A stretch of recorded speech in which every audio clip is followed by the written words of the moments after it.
शेतकरी बंधूंनो, उन्हाळी हंगामामध्ये तुमच्याकडे मुबलक पाण्याची सुविधा उपलब्ध आहे. शेत पण खाली आहे. दर दिवस 1000-1200 रुपये आले पाहिजे. यासाठी काहीतरी भाजीपाला पीक लागवड करण्याचा तुम्ही विचार करत असाल, तर हा व्हिडिओ तुमच्यासाठी आहे. कारण शेतकरी बंधूंनो, आजच्या या व्हिडिओमध्ये मी तुम्हाला असं एक पीक सांगतो, जे पीक अतिशय कमी खर्चामध्ये, कमी कालावधीमध्ये तुम्हाला 1000-1200 रुपये दिवस आड सहज त्या ठिकाणी मिळवून देऊ शकतं. आणि ते पीक आहे शेतकरी बंधूंनो गवार. शेतकरी बंधूंनो, गवार लागवडीची संपूर्ण माहिती आजच्या या व्हिडिओमध्ये आपण जाणून घेणार आहोत. गवार लागवडीसाठी जमीन कशी असावी, पूर्व मशागत, त्यानंतर बियाणं कोणते घ्यायचे आहे, बीज प्रक्रिया काय करायची, लागवडीचं योग्य अंतर काय असायला पाहिजे, त्यानंतर शेतकरी बंधूंनो खत व्यवस्थापन, पाणी नियोजन आणि फवारणी नियोजन अशी संपूर्ण माहिती आजच्या या व्हिडिओमध्ये आपण जाणून घेणार आहोत. शेतकरी बंधूंनो, व्हिडिओ कोठेही स्किप न करता शेवटपर्यंत बघा. तसेच शेतकरी बंधूंनो, तुम्ही पहिल्यांदाच आपल्या चॅनलवर आला असेल तर चॅनलला सबस्क्राईब करून नोटिफिकेशन बेल ऑन करायला विसरू नका, म्हणजे येणाऱ्या नवीन व्हिडिओचं नोटिफिकेशन सर्वात अगोदर तुम्हाला मिळेल. नमस्कार शेतकरी बंधूंनो, मी ज्ञानेश्वर बाकाल. आपल्या बाकाल ॲग्रो पॅटर्न या शेतीविषयक यूट्यूब चॅनलमध्ये सर्व शेतकरी बांधवांचं पुन्हा एकदा अगदी मनापासून स्वागत करतो. शेतकरी बंधूंनो, गवार हे उन्हाळी हंगामातील एक असं पीक आहे जे उच्च तापमानाप्रती सहनशील आहे. शिवाय कमी खर्चामध्ये येणारं पीक आहे, कमी कालावधीमध्ये येणारं पीक आहे. उन्हाळी हंगामामध्ये गवारीला मार्केटमध्ये मागणी सुद्धा चांगली राहते, दर चांगले मिळतात. त्यामुळे एकंदरीत शेतकरी बंधूंनो, एक 5 ते 10 गुंठे जरी तुम्ही या पिकाची लागवड केली तर दिवसाआड 1000 ते 1500 रुपये खर्च वजा जाता तुम्हाला या पिकातून सहजपणे तिथं मिळू शकते. आता गवार लागवड करण्यासाठी शेतकरी बंधूंनो, जमीन कशी असावी, तर गवार हे असं पीक आहे जे तीनही प्रकारच्या जमिनीमध्ये येतं. म्हणजे हलक्या जमिनीमध्ये पण येतं, मध्यम स्वरूपाच्या जमिनीमध्ये येतं, काळ्या भारीच्या जमिनीमध्ये येतं. फक्त जमीन चुनखड नसावी आणि उत्तम पाण्याचा निचरा होणारी असावी. बाकी शेतकरी बंधूंनो, तीनही प्रकारची जमीन गवार पिकासाठी सुटेबल आहे. त्यानंतर आता पूर्व मशागत गवार लागवडीसाठी कशी करायची, तर एक वेळेस तुम्ही जे आपलं पूर्वीचं पीक आहे ते काढणी करून झाल्याच्या नंतर नांगरट करून घ्यावी, रोटावेटर करून शेत चांगलं भुसभुशीत करावं आणि त्याच्यानंतर शेतकरी बंधूंनो, त्याच्यामध्ये आपण गवारीची लागवड करू शकतो.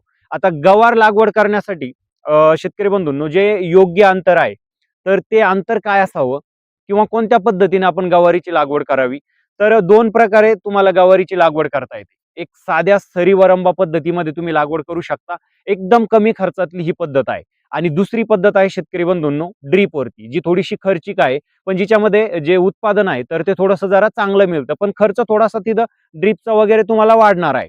पण सरीवरंबा पद्धतीमध्ये जर लागवड करायची तर शेतकरी बंधूंनो, आपण जी मक्याची सरी काढतो साधारण 2 फुटाच्या अंतरानं, ती सरी तुम्हाला गवार लागवडीसाठी चालते.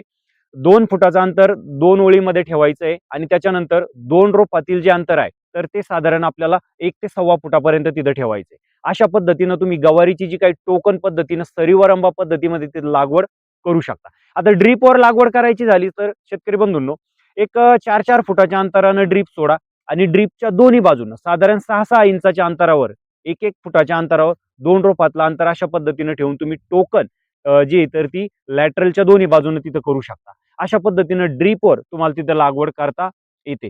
शेतकरी बंधूंनो, ही झाली तुमचं गवार लागवडीची योग्य पद्धत. आता तुम्हाला गवार लागवड करते वेळेस जे खत वगैरे आपल्याला द्यायचं आहे, तर खत कोणतं द्यायचं आहे, तर गवारीला खूप जास्त खताची तिथं गरज पडत नाही शेतकरी बंधूंनो, कारण हे शॉर्ट टर्म पीक आहे. साधारण 90-100 दिवसाचं पीक आहे. त्याच्यामुळे खूप जास्त खताची याला गरज पडत नाही. लागवडीवेळी एक चांगला बेसल डोस दिला तर नंतर तुम्हाला कोणत्याही प्रकारचं खत देण्याची गरज पडत नाही. तर याच्यामध्ये तुम्ही लागवडीवेळी एकरीचं प्रमाण सांगतो मी तुम्हाला. 1 एकरसाठी जे प्रमाण आहे तर ते सांगतो. त्यानुसार तुम्हाला जेवढं क्षेत्र लागवड करायचं आहे त्या पद्धतीनं तुम्ही तिथं खत व्यवस्थापन करू शकता. तर एकरी तुम्हाला 1 बॅग DAP तुम्ही तिथं घेऊ शकता आणि त्याच्यामध्ये एक 25 ते 30 किलो MOP पोटॅश मिक्स करून तुम्ही लागवडीवेळी बेसल डोस हा देऊ शकता. किंवा शेतकरी बंधूंनो, DAP पोटॅश ऐवजी तुम्ही NPK फॉर्म मधलं कोणतंही खत त्याच्यामध्ये तिथं वापरू शकता. याच्यामध्ये तुम्ही 10-26-26 चा वापर करू शकता. एकरी 50 ते 60 किलो किंवा शेतकरी बंधूंनो 12-32-16 या खताचा तुम्हाला तिथं वापर करता येतो. 19-19-19 खत सुद्धा तुम्ही तिथं वापरू शकता. तर हे जे NPK स्वरूपातील किंवा 9-24-24 आहे, 8-21-21 आहे, ही जी काही खतं आहे तर ही जी मार्केटमध्ये तुम्हाला मिळेल त्यापैकी तुम्ही तिथं बेसल डोसमध्ये टाकू शकता. किंवा ड्रीपवर तुम्ही लागवड करणार असेल तर बेसल डोस न टाकता शेतकरी बंधूंनो तिथं तुम्ही वॉटर सोल्युबल खतांचा जर वापर केला, जे बेसल डोससाठी तुम्हाला पैसे लागणार आहे तर ते तुम्ही वॉटर सोल्युबलमध्ये लावा. बेसल डोस देऊ नका. एक 8-8 दिवसाच्या अंतरानं जर तुम्ही वॉटर सोल्युबल खते देत राहिला तर त्याचा एकंदरीत चांगला फायदा होईल आणि पीक पण चांगलं येईल. शिवाय उत्पादन पण तिथं चांगलं मिळेल. जर ड्रीपवर तुम्ही लागवड करणार असेल तर. अशा पद्धतीनं तुम्हाला तिथं जे काही खत व्यवस्थापन आहे तर ते खत व्यवस्थापन करायचंय. गवार लागवडीसाठी बियाणे कोणते घ्यावे? तर एक 2-3 व्हरायटी मी तुम्हाला सांगतो. त्याच्यापैकी तुम्ही निवड करू शकता. तुम्ही नीलम 61 ही गवार वापरू शकता. अंकुर सीडचे पण चांगल्या व्हरायटीज आहे.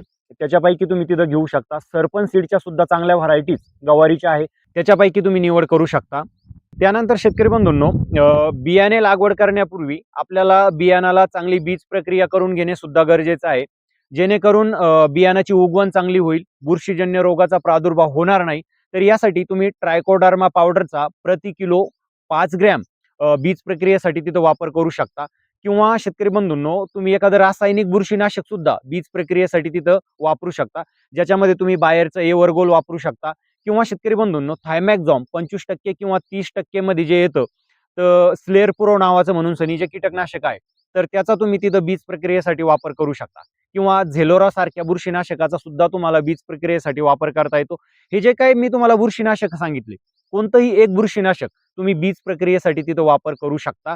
त्यानंतर गवार पिकामधील कीड आणि रोग व्यवस्थापन, तर भुरी आणि करपा हे 2 बुरशीजन्य रोग गवार पिकामध्ये जास्त येतात. त्याचबरोबर जे सकिंग पेस्ट आहे तर त्याचं सुद्धा आपल्याला वेळोवेळी तिथं नियंत्रण करणं गरजेचं आहे. शेतकरी बंधूंनो, भुरी आणि करप्याच्या नियंत्रणासाठी तुम्ही कॅब्रिओ टॉप, त्यानंतर लुना किंवा नेटिव्हो सारख्या बुरशीनाशकाच्या तिथं फवारण्या करू शकता. किंवा प्रिव्हेंटिव्ह म्हणून शेतकरी बंधूंनो तुम्ही M45 साप पावडर या बुरशीनाशकाची सुद्धा तिथं फवारणी करू शकता. जे सकिंग पेस्ट आहे शेतकरी बंधूंनो, म्हणजे मावा असेल, तुडतुडे असेल, पांढरी माशी असेल, तर याच्या नियंत्रणासाठी एकतर शेतकरी बंधूंनो तुम्ही कॉन्फिडर या कीटकनाशकाचा वापर करू शकता. त्या ठिकाणी तुम्हाला ॲक्ट्राचा वापर करता येतो. टाटाचं स्टापगोर तुम्ही वापरू शकता. उलाला सारख्या कीटकनाशकाचा सुद्धा तिथं फवारणीमध्ये वापर करू शकता. त्याचबरोबर शेतकरी बंधूंनो, चांगली फुलधारणा होण्यासाठी, शेंगेचं चांगलं पोषण होण्यासाठी फवारण्यामध्ये तुम्ही मायक्रोन्यूट्रिएंट्स, अॅमिनो ॲसिड बेस्ड टॉनिक म्हणजे ॲम्बिशन असेल, इसाबियन असेल, टाटाचं टाटा बहार असेल किंवा बायोव्हिटा एक्स असेल, यांसारख्या टॉनिकचा वेळोवेळी जर वापर केला तर एकंदरीत छान रिझल्ट तुम्हाला त्याची तिथं पाहायला मिळतील. त्यानंतर शेतकरी बंधूंनो, शेवटचा जो मुद्दा आहे तर तो म्हणजे पाणी व्यवस्थापन. शेतकरी बंधूंनो, पाणी व्यवस्थापन हा सगळ्यात महत्त्वाचा मुद्दा आहे. कारण उन्हाळ्यामध्ये हीट जास्त असते. हीट जास्त असल्यामुळे शेतकरी बंधूंनो पाण्याचं बाष्पीभवन जास्त होतं.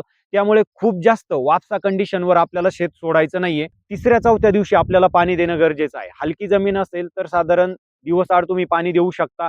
मध्यम स्वरूपाची किंवा काळीची जमीन असेल तर 3ऱ्या दिवशी पाणी द्या. ड्रीपवर लागवड केली असेल तर दर दिवस साधारण 20 मिनिटं तुम्ही पाणी देणं गवार पिकाला तिथं गरजेचं आहे. गवार पिकासंदर्भात आणखी सुद्धा जर तुम्हाला काही माहिती हवी असेल तर मी स्क्रीनवरती माझा व्हॉट्सअपचा नंबर देतो शेतकरी बंधूंनो. त्या ठिकाणी तुम्ही मला व्हॉट्सअप करू शकता. तुमची शंका त्या ठिकाणी नक्कीच दूर केल्या जाईल. हा व्हिडिओ तुम्हाला कसा वाटला कमेंट करून नक्की सांगा. व्हिडिओ आवडल्यास व्हिडिओला लाईक करा आणि जास्तीत जास्त शेतकरी बांधवांना हा व्हिडिओ शेअर करा.